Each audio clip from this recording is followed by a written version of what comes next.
أعوذ بالله من الشيطان الرجيم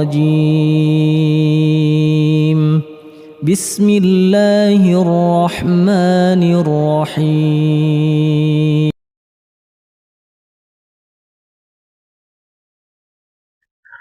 Bismillahirrahmanirrahim. Assalamualaikum warahmatullahi wabarakatuh.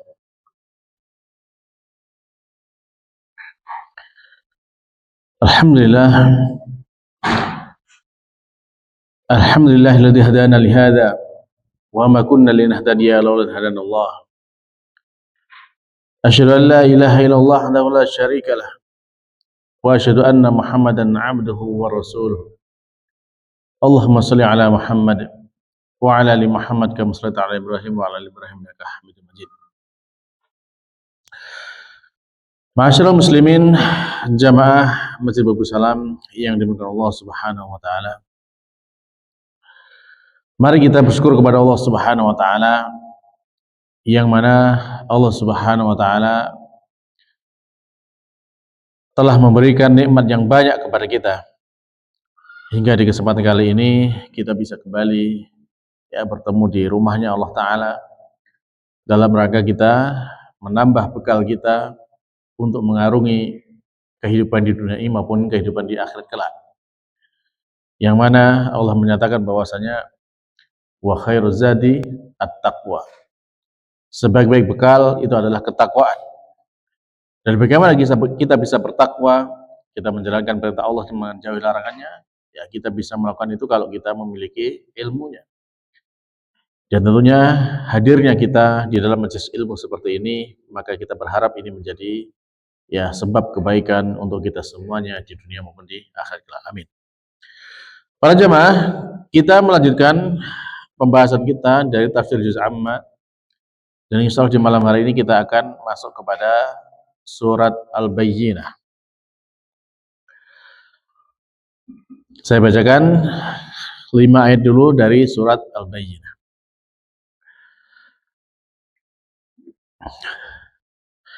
A'udzu billahi minasy syaithanir rajim.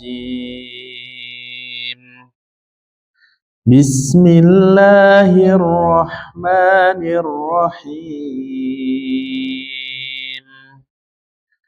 Lam yakunil ladzina kafaru min ahlil kitabi wal musyrikina munfakkina hatta ta'tiyahumul bayyinah.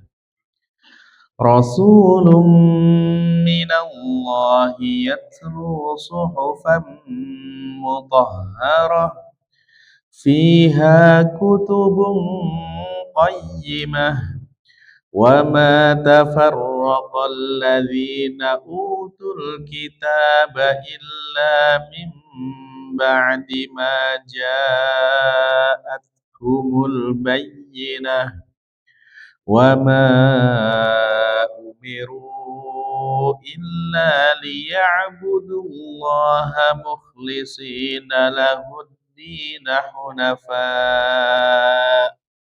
hunafa'a wa yuqimus salata wa yu'tuz zakah wa dzalika dinul qayyimah. Baik. Barakallahu lana bima sami'na min ayatil karim. Baik para jamaah, ini 5 ayat dulu yang pertama dari surat Al-Bayyinah. Di dalam surat ini Allah Subhanahu wa taala berfirman dengan menjelaskan keadaan orang-orang ahli kitab dan orang-orang musyrik. Yang mana Allah mengawali lam yakunil ladzina kafaru min ahli kitabi wal musyrikin. Nah, mereka ini semuanya tergolong orang-orang kafir. Tidak mau beriman kepada Allah dan tidak mau beriman kepada Nabi Muhammad SAW. Sehingga orang kafir itu digolongkan menjadi 2, ada golongan ahli kitab, ada golongan orang-orang musyrik. Nah, apa bedanya? Meskipun statusnya sama-sama kafir, tapi mereka memiliki perbedaan. Kalau yang disebut sebagai ahli kitab, mereka ini umat agama apa? Yahudi dan Nasrani. Jadi disebut sebagai ahli kitab adalah Yahudi dan Nasrani. Kenapa mereka disebut sebagai ahli kitab? Ya karena memang Allah sudah menurunkan kepada mereka kitab dari langit. Ya. Umat Yahudi menerima kitab apa? Taurat. Umat Nasrani menerima kitab Injil. Pertanyaannya, sekarang kitab Taurat dan kitab Injil masih ada. Apakah boleh kita mengambil ilmu atau mengambil pelajaran dari kitab Taurat dan kitab Injil? Ya, kalau kita untuk belajar ya tidak boleh. Ya, tapi kalau kita untuk menjelaskan tentang kesalahan-kesalahannya, ya kita memahami itu bahwasanya itu adalah kitab yang sudah tidak murni, ya itu boleh. Karena apa? Karena kalau kita lihat dalam Al-Quran, Allah menyatakan kepada kita banyak ya ayat-ayat yang menjelaskan kepada kita bahwasanya mereka itu mengubah isi kitabnya. Yahudi Nasrani itu mengubah isi kitabnya. Di antaranya misalkan surat An-Nisa Allah berfirman, "Wa minal ladzina hadu yuharrifuna al-kalima am mawadhi'ihi wa yaquluna sami'na wa 'asaina." Di antara orang-orang Yahudi itu ada yang mereka itu ya mengubah-ubah firman dari tempat yang semestinya. Ya, kitab suci mereka diubah-ubah. Dan mereka mengatakan sami'na wa 'asaina, kami taat dan kami bermaksiat. Tentu beda keadaannya dengan orang mukmin ya. Kalau orang mukmin sami'na wa ata'na. Ya. Nah, kemudian juga misalkan di ayat yang lainnya Allah juga menjelaskan tentang kondisi mereka. Dalam surat Al-Imran misalkan Allah berfirman, "Wa inna minhum la fariqa yalghuna alsinatahum bil kitabi litahsabu minal kitab." Sesungguhnya di antara mereka ahli kitab itu Yahudi Nasrani itu ada sekelompok dari mereka itu yang menggunakan lisan-lisan mereka untuk apa? Mengubah-ubah dari kitab yang mereka miliki, Taurat dan Injil. Supaya apa? Litahsabuhu minal kitab, supaya itu dikira itu bagian dari kitab suci. Wa yaqulun, lalu mereka mengatakan huwa min indillah, ini dari sisi Allah. Dan maksudnya mereka mengatakan apa yang telah mereka tulis itu wahyu dari Allah. Wa ma huwa min indillah, itu bukan dari Allah Subhanahu wa taala. Dan apa kata Allah? Wa yaquluna 'alallahil kadziba wa hum ya'lamun. Mereka mengatakan atas nama Allah padahal mereka berdusta dan mereka mengetahui tentang apa yang mereka lakukan. Jadi inilah ahli kitab ya. Banyak ayat yang lainnya ya yang kemudian menjelaskan kepada kita bagaimana kemudian ahli kitab itu mereka mengubah-ubah dari isi kitabnya. Sehingga para ulama menjelaskan kepada kita, kalau misalkan datang kabar tentang kepada kita tentang isi dari ahli kitab, isi tentang kitab terdahulu gitu ya, kalau sesuai dengan Al-Quran ya kita percaya. Kalau ternyata itu berbeda dengan Al-Quran ya kita tolak. Kalau ternyata nggak ada dalam Al-Quran, nggak ada dalam atau tidak disebutkan dalam Al-Quran dan tidak ditolak dalam Al-Quran, berarti ya kita diam aja, kita nggak membenarkan dan tidak mendustakan apa yang disampaikan dalam kitab mereka. Nah, terkait dengan perbuatan mereka mengubah-ubah kitab Allah, mengubah-ubah Taurat dan Injil itu, kira-kira yang pernah jenengan dengar itu misalkan seperti apa? Apa yang mereka ubah-ubah dari kitab mereka?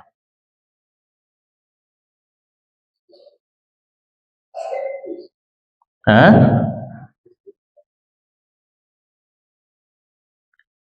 Ya, itu yang paling pokok ya diantaranya dari apa yang menjadi akidah mereka bahwasanya eh, Nabi Isa atau yang mereka katakan Yesus itu tidak pernah mengklaim dirinya sebagai Tuhan. Tapi kemudian ya mereka menganggap itu sebagai Tuhan.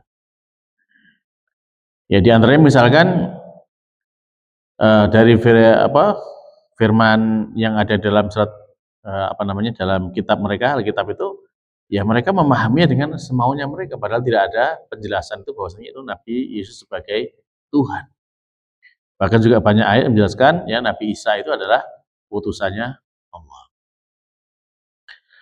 Nah, contoh yang lainnya misalkan ketika mereka mengubah-ubah isi kitabnya, ada banyak contohnya, banyak contoh. Ya, misalkan kalau kita lihat di dalam media Yesus dan Kristen ya misalkan seperti itu, banyak sekali mereka itu mengubah-ubah isi dari kitabnya. Jadi kalau dari misalkan di kitab Tawarikh misalkan seperti itu ya, ayat 22. Jadi masing-masing penerbit itu isinya beda. Jadi penerbit misalkan di Jakarta, penerbit itu beda isinya. Terus juga dari tahun ke tahun itu juga berubah-ubah. Nah, kita ambil contoh misalkan dari terbitan Jakarta misalkan di tahun 99. Ya. Di situ dijelaskan tentang kisahnya Yoram gitu ya, yang berusia 42 tahun. Lalu kemudian ini disebutkan juga dalam kitab-kitab yang lain. Tapi dalam kitab terbitan yang bahasa Madura itu disebut sebagai 22 tahun gitu ya, beda tahunnya. Yang lainnya juga kitab yang lain disebut sebagai 32 tahun. Nah, mana yang benar itu?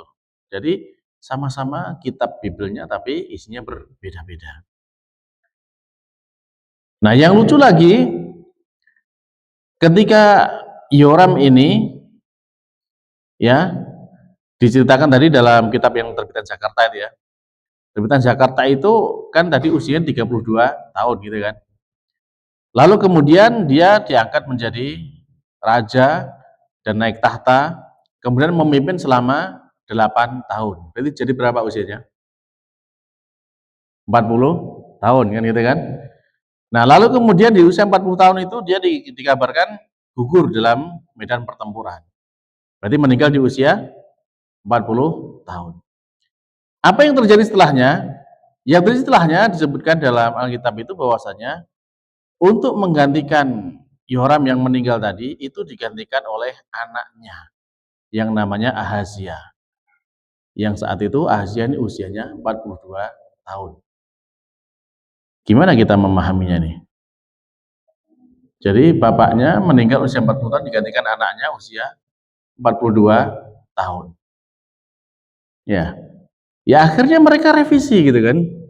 Direvisi, dinaikkan usia bapaknya gitu kan. Ketika diangkat jadi raja usia 42 tahun. Sehingga meninggal usia 50 tahun kan gitu kan.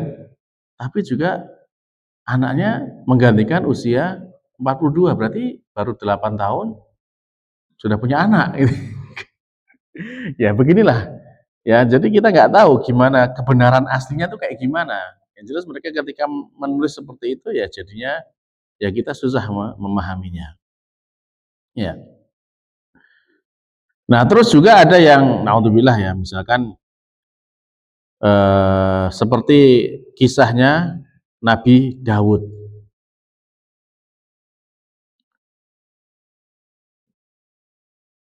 Nabi Daud itu dikisahkan ya pada mulanya Nabi Daud itu ini dalam kitab mereka ya, bukan kitab Al-Quran ya. Jadi bukan ini. Jadi dalam kitab mereka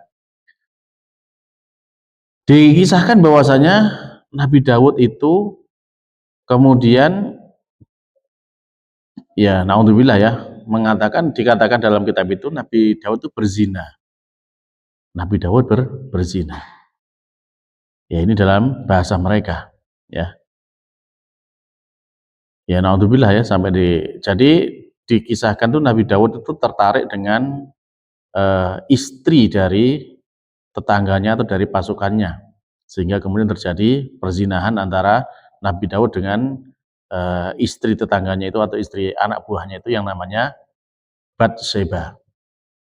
Nah, ini disebutkan dalam kitab 2 Samuel 11 ayat 1 sampai 27. Itu dalam kitab Babel mereka ya.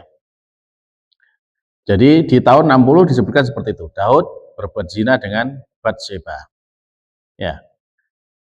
Nah, mendapati yang seperti itu ternyata kan isinya tidak pantas kan didengar gitu ya. Maksudnya Nabi Daud berzina.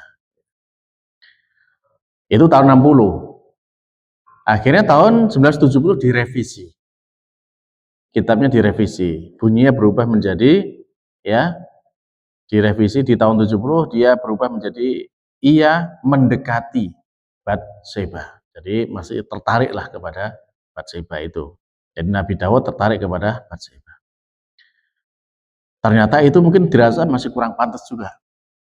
Akhirnya tahun 99 direvisi lagi. Menjadi kalimatnya menjadi ia menghampiri Batseba. Ya, coba ini kan perubahan-perubahan yang ya apa ya, yang jelas apa untuk mengelabui lah gitu ya. Tapi yang kemudian yang kenyataannya itu meskipun di dalam terbitan Jakarta tadi ya, terbitan Jakarta itu sudah direvisi seperti itu supaya tidak terjadi apa salah paham seperti itu. Ternyata dalam versi yang lain ya, dalam yang terbitan dalam bahasa Jawa tahun 94, kalau tadi kan 90 ya, tahun 99 ya. Tahun 90 itu yang bahasa Jawa disebutkan masih zina karo Batseba. Ya, masih bahasanya masih zina. Ya. Dalam bahasa Madura pun juga masih sama, ya. Terbitan tahun 94 itu disebutkan azina ben Batseba. Dalam bahasa Madura kan gitu ya. Dalam bahasa Sunda pun demikian, ya. Zina jeng Batseba. Jadi masih disebutkan dengan kata seperti itu. Nah, inilah bagaimana mereka itu mengubah-ubah. Nah, termasuk juga yang barangkali ini ya, kenapa kok mereka itu sekarang itu kan seneng banget gitu ya makan apa, makanan favorit mereka itu apa? Hah? Babi, ya. Mereka kan sukanya babi gitu kan. Tahun terbitan tahun 60 dalam kitab Babel itu disebutkan bahwasanya mereka itu haram untuk makan babi. Tapi ternyata babi itu enak kata mereka kan gitu ya. Akhirnya kemudian tahun 99 diubah. Babi itu menjadi babi hutan, bukan babi ternak. Ya. Jadi yang haram dikonsumsi sejak tahun 99 itu babi hutan. Kalau babi ternak nggak apa-apa. Nah, jadi ini contoh-contoh ya di antara apa yang mereka lakukan terhadap kitab sucinya. Jadi kira-kira suci nggak kayak gitu? Ya, ya begitulah para dan tentunya juga ketika mereka menyebutkan kisah-kisah para nabi ya di dalam kitab itu ya naudzubillah ya banyak sekali ya istilahnya kisah-kisah yang mungkin tidak pantas lah untuk disematkan kepada Nabi Allah Subhanahu wa taala. Nah, kita kembali kepada surat Al-Bayyinah. Jadi itu tadi mereka ahli kitab ya Yahudi Nasrani ya mereka punya kitab tapi mereka sudah mengubah isi kitabnya. Dan kemudian ada orang-orang musyrik. Siapa orang musyrik ini?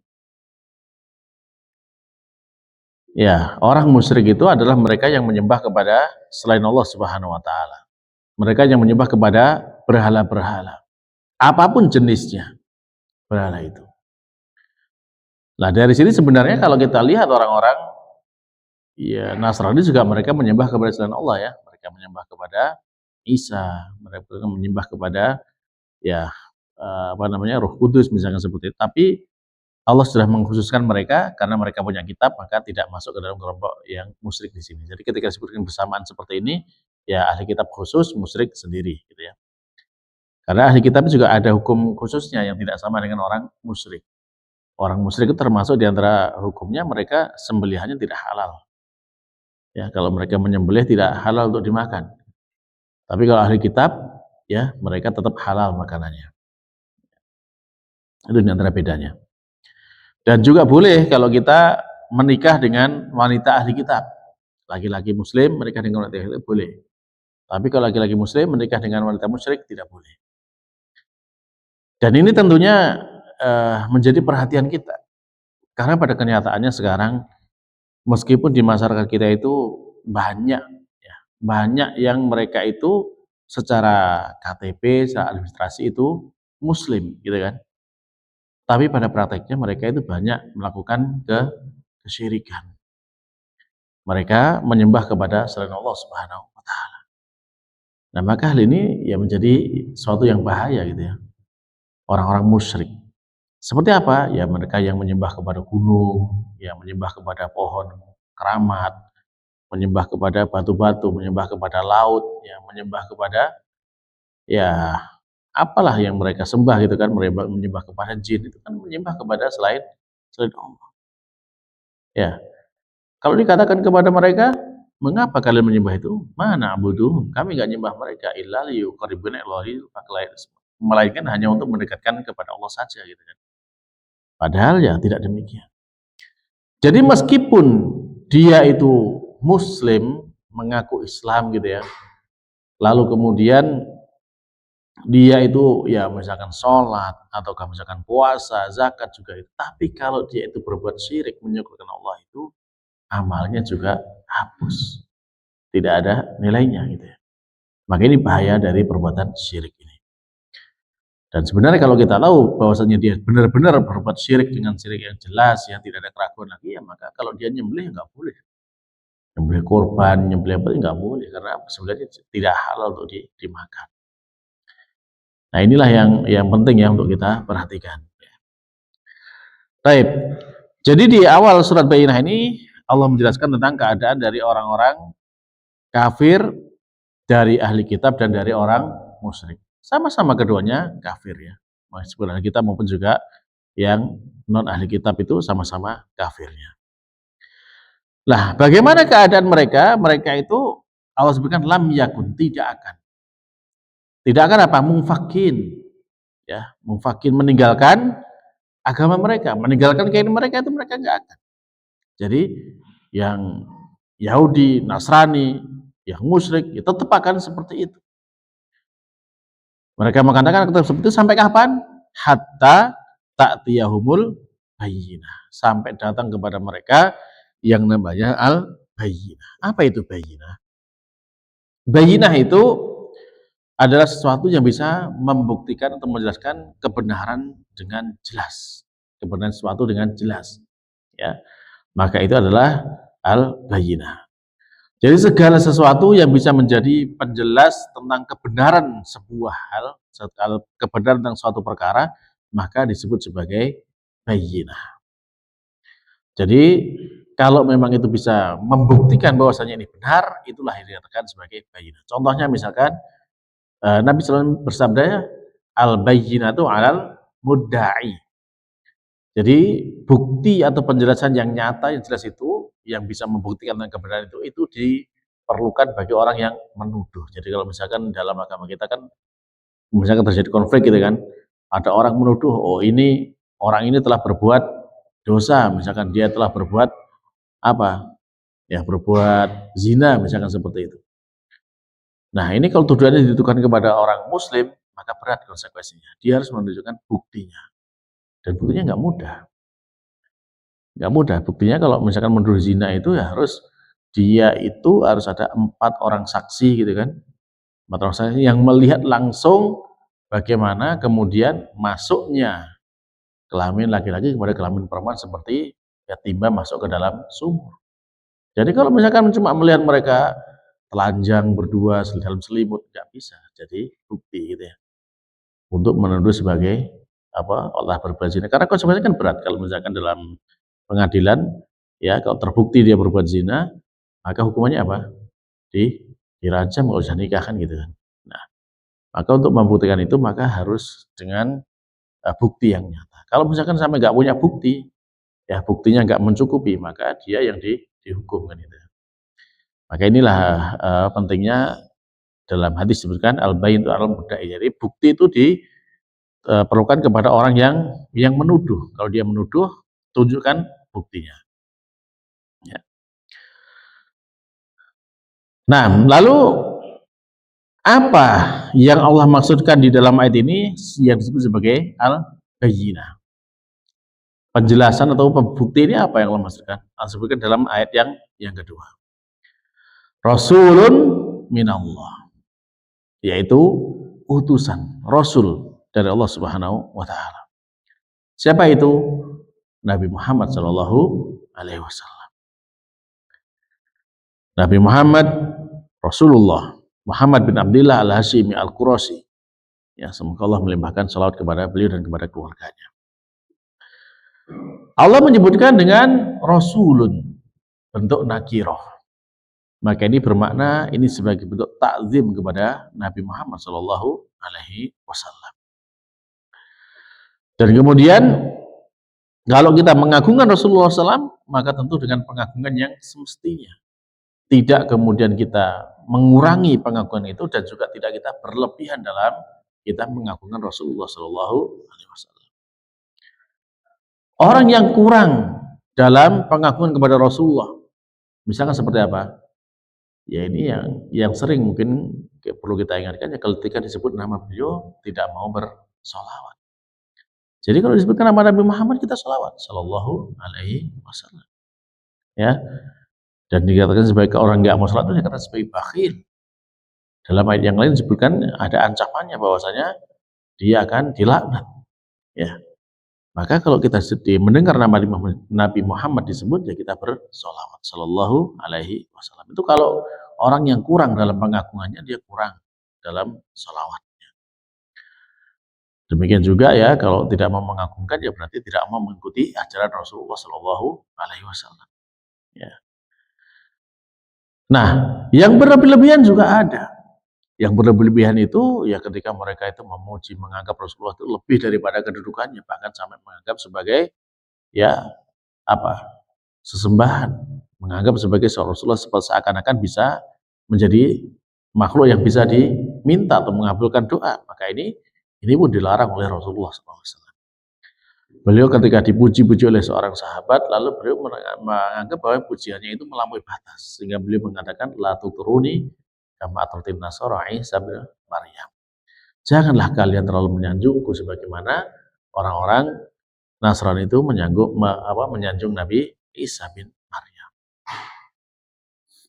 Jadi beliau mengatakan ini Abdullahi wa Rasulullah. Aku ini adalah hambanya Allah dan utusannya Allah Subhanahu wa taala. Jadi tidak perlu kita memuji atau mengagungkan Rasulullah melebihi daripada kedudukan beliau sallallahu alaihi wasallam. Nah, ketika Allah mengutus Nabi Muhammad sebagai rasul, maka Allah Subhanahu wa taala mengutus Nabi Muhammad itu kepada seluruh alam semesta. Seluruh penjuru dunia. Apapun itu bangsanya. Baik itu kulit putih, kulit hitam, kulit merah, kulit coklat, semua yang di muka bumi ini menjadi umat dakwahnya Rasulullah Shallallahu Alaihi Wasallam. Berbeda dengan nabi-nabi sebelumnya yang mereka diutus hanya kepada kaumnya. Adapun Nabi Muhammad tidak.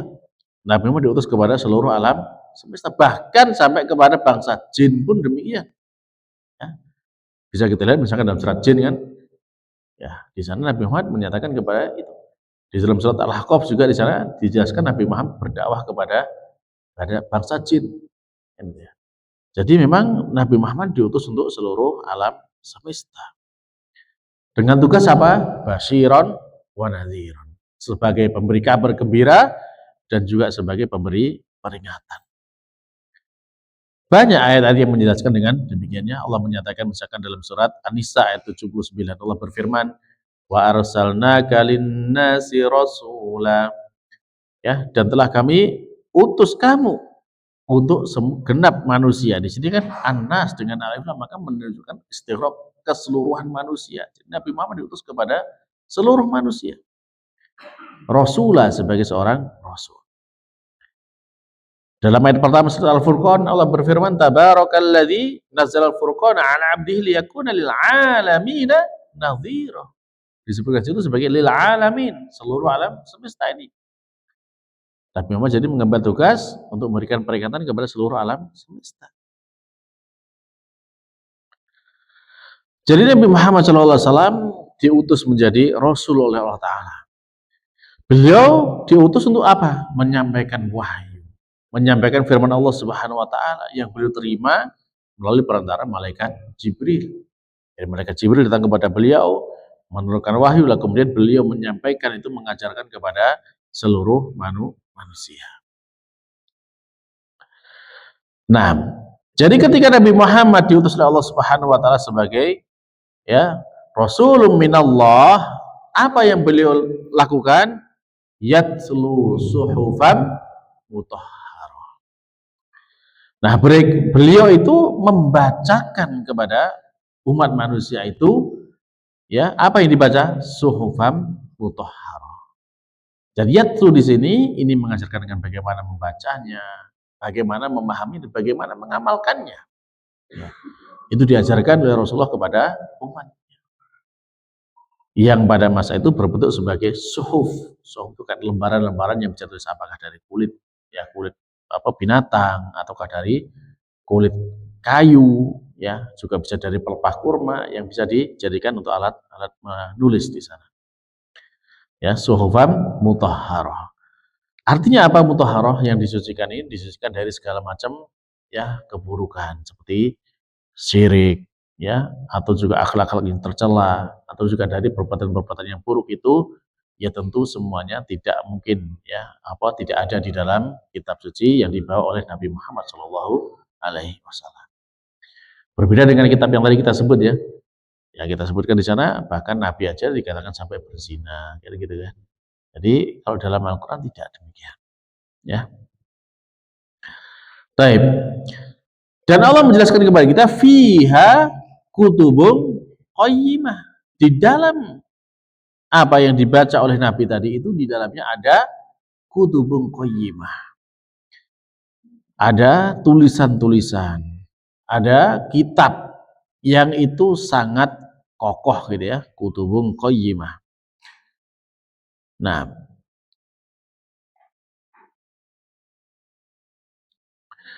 yang lurus qayyim, yang lurus, yang jelas bahwasanya dalam isi daripada apa yang diajarkan oleh Nabi Muhammad itu adalah sesuatu yang jelas, sesuatu yang lurus.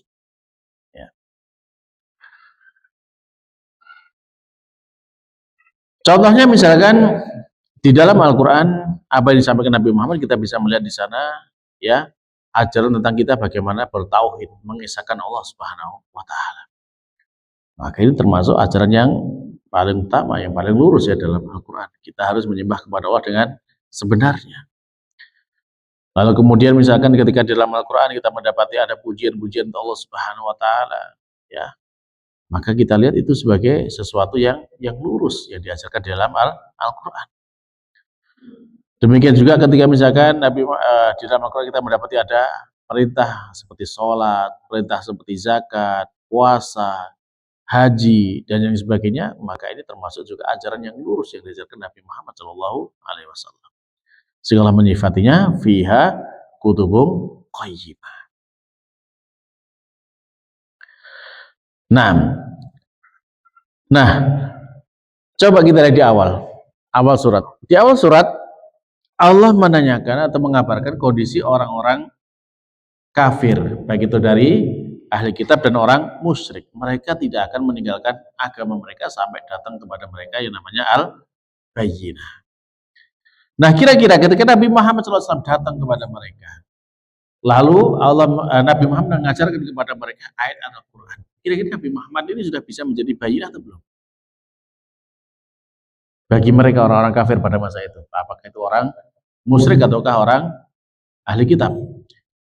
Datangnya Nabi Muhammad dengan diutus oleh Allah Subhanahu wa Ta'ala untuk menyampaikan wahyu kepada mereka, ini sudah bisa dikatakan sebagai bayyinah atau belum? Kan tadi di ayat pertama orang-orang ahli kitab, orang-orang musyrik tidak akan meninggalkan agama mereka sampai datang kepada mereka yang namanya al-bayyinah. Lalu Allah mengutus Nabi Muhammad kepada mereka. Nabi Muhammad diutus sebagai Rasul dan menyampaikan kepada mereka tentang ya kitab yang lurus ajarannya. Nah, ketika Nabi Muhammad sudah diutus menjadi rasul dan kemudian diutus untuk mengajarkan kitab yang lurus seperti ini sudah bisa dinyatakan sebagai al-bayyinah atau belum? Sudah ya. Jadi hadirnya Nabi Muhammad sudah menjadi al-bayyinah bagi mereka orang-orang kafir. Akan tapi kemudian apa yang terjadi? Apakah kemudian mereka benar-benar mengikuti pernyataan di awal bahwasanya kalau udah ada bayyinah mereka akan meninggalkan agama sebelumnya? Ataukah tetap aja mereka seperti itu? Ya, maka Allah jelaskan bahwasanya Allah berfirman wa ma tafarraqal ladzina utul kitaba illa min ba'di ma ja'athumul bayyinah.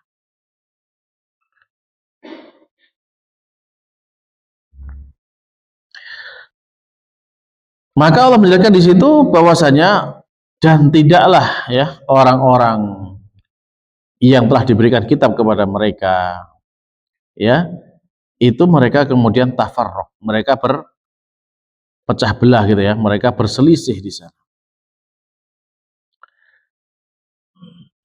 Kenapa kok seperti itu? Ya, kenapa mereka orang ahli kitab itu kemudian berselisih, berpecah belah seperti itu? Ya, maka di situ bisa kita lihat alasannya. Illa mimba dimaja'adhumul bayan. Jadi mereka ketika berselisih itu karena setelah datang kepada mereka yang namanya al-bayyinah, itu Nabi Muhammad dan ajarannya itu bayyinah bagi. Tapi kenapa kemudian mereka berselisih? Maksudnya apa? Ada di antara mereka itu kemudian yang mau beriman kepada Nabi Muhammad SAW. Yang lainnya tidak mau beriman. Kalau yang beriman di kalangan ahli kitab, misalkan dari kalangan Yahudi, siapa yang dengan tahu? Yang Yahudi yang beriman? Abdullah bin Salam radhiyallahu anhu. Yang lain misalkan istrinya Nabi, siapa yang dari Yahudi? Sofiyah, ya Sofiyah. Jadi Sofiyah ini Nabi Muhammad SAW itu menyebutkan sekiranya di masa beliau itu ada 12 saja Yahudi yang mau beriman, maka itu sudah bisa mengislamkan semua Yahudi gitu. Tapi kenyataannya sampai Nabi wafat pun yang masuk Islam dari kalangan Yahudi itu cuma sedikit, hanya sekitar 4. Ya, jadi gak banyak dari Yahudi itu yang masuk Islam. Ya. Taib. Ada juga satu sahabat itu yang masuk satu sahabat dari Yahudi itu yang masuk Islamnya ketika Bani Quraidah mau dieksekusi.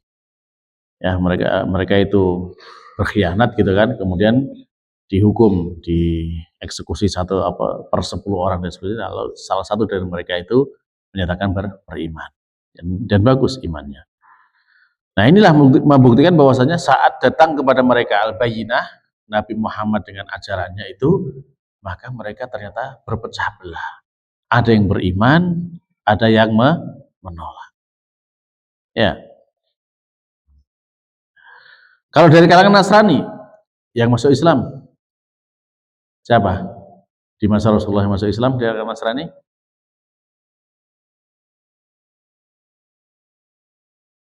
Najasyi, ya, Najasyi, Malik Habasyah,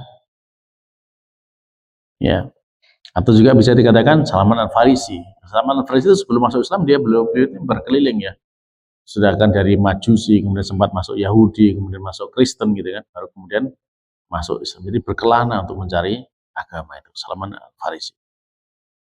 Ya, jadilah bahwasanya mereka berpecah belah, mereka beda. Ada yang beriman, akan tapi ya banyak juga yang tidak mau beriman. Kalau dari kalangan musyrik yang beriman siapa? Ya banyak ya, hampir semua musyrik kan Mekah ini kan asalnya kan musyrik semua kan gitu ya. Ya itu yang mereka yang beriman itulah yang kemudian ya mereka beriman, dan bahkan sampai karena musyrik itu tidak mau, yang awalnya mereka tidak beriman ya sampai terjadi perang kan. Seperti Abu Lahab, Abu Jahal itu kan mati dalam keadaan musyrik ketika memusuhi Nabi Muhammad SAW.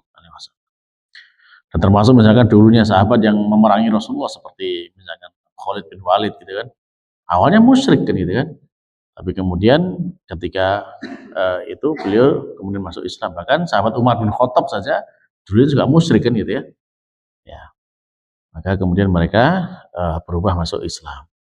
Nah, bahkan setelah Fathu Mekah, maka kemusyrikan di Mekah sudah tidak ada. Semuanya orang musyrik Mekah masuk Islam, tidak terkecuali. Nah, jadi itulah bahwasanya keadaan mereka ya berbeda-beda ketika datang kepada mereka wahyu dari Allah Subhanahu wa taala. Lalu kemudian yang kelima, Allah berfirman di sana, wa ma umiru illa liya'budullaha mukhlishina lahuddin hunafa'a wa yuqimus sholata wa yutuz zakata wa dzalika dinul qayyimah. Dan mereka itu, padahal mereka itu ya tidaklah diperintah kecuali itu apa sih? Liya'budullaha mukhlishina lahuddin. Jadi mereka itu hanya diperintahkan untuk apa sih? Hanya untuk beribadah kepada Allah semata. Ya, ibadahnya itu kepada Allah dengan mengikhlaskan agamanya, murni hanya taat kepada Allah Subhanahu wa taala. Ya. Kalau mereka menjalankan seperti itu, itulah yang namanya agama munafah, agama yang lurus. Jadi kalau misalkan ahli kitab, ya ahli kitab itu mereka menyembah kepada Allah yang murni nyembah Allah saja, tidak menyembah kepada yang lainnya. Ya. Karena mereka tidak menyembah kepada Tuhan-Tuhan yang selain Allah Subhanahu wa taala. Demikian juga orang-orang musyrik, tinggalkan sembahan-sembahan yang mereka sembah seperti selama ini, Lata, Uzza, Manat, itu tinggalkan, diganti hanya menyembah kepada Allah semata. Itu yang diminta. Tapi itu tidak bisa mereka kerjakan sehingga menjadikan mereka ya memusuhi Nabi Muhammad SAW. Lalu kemudian setelah itu apa? Yang diperintahkan wa yuqimus shalah. Mereka diperintahkan untuk menegakkan sholat. Wa yu'tuz zakah. Mereka juga diperintahkan untuk membayar zakat. Wa dzalika dinul qayyimah. Yang demikian itulah yang disebut sebagai agama yang lurus, ya. Baik, jadi di sini para jamaah jelas sekali ya, ini selalu menjadi pegangan bagi kita bahwasanya Allah ketika meminta kita untuk beribadah itu ibadahnya yang ikhlas, ibadah hanya karena Allah semata, bukan karena yang lainnya.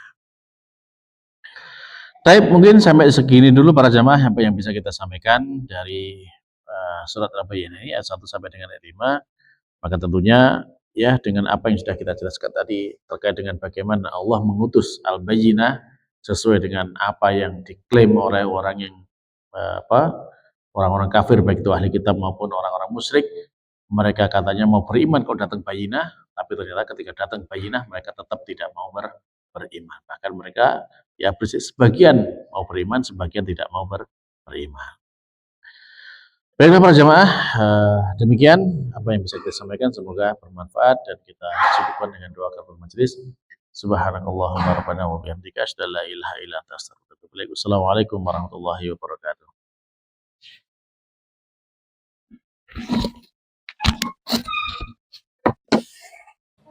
لئن شكرتم لأزيدنكم ولئن كفرتم إن عذابي لشديد